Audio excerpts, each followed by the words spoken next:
पैसा मार्केट में फंसा है। उधार देना तो आसान है, लेकिन उसे वापस लाना एक फन है। पर्ची ऐप आपको देती है वो सबूत और इख्तियार जो आपकी वसूली को यकीनी बनाता है। रकम की वसूली। जैसे ही आप ये सेक्शन खोलते हैं, आपको मिलता है अपने कारोबार का माली निचोड़, कुल कितना टोटल उधार है और कितना ज़्यादुल मियाद हो चुका है। ये डैशबोर्ड आपको बताता है कि आज के वाजिबुल अदा पैसों की वसूली के लिए आपकी तरजीह क्या होनी चाहिए। तरजीही वसूली की फहरिस्त।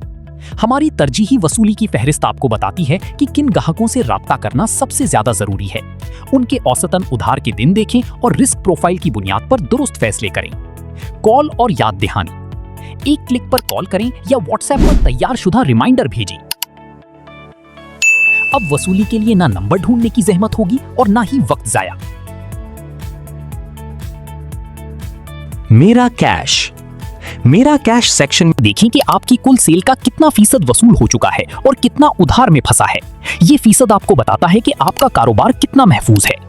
बकाया जात और ज़्यादुल मियाद। बकाया जात और ज़्यादुल मियाद सेक्शंस में एक एक तारीख का हिसाब देखिए, चाहे वो कस्टमर हो या सप्लायर। अब कोई एंट्री छुपेगी नहीं और ना ही कोई हिसाब भूलेगा। दीगर ऐप सिर्फ रिकॉर्ड रखती हैं, पर्ची आपका कैश फ्लो संभालती है।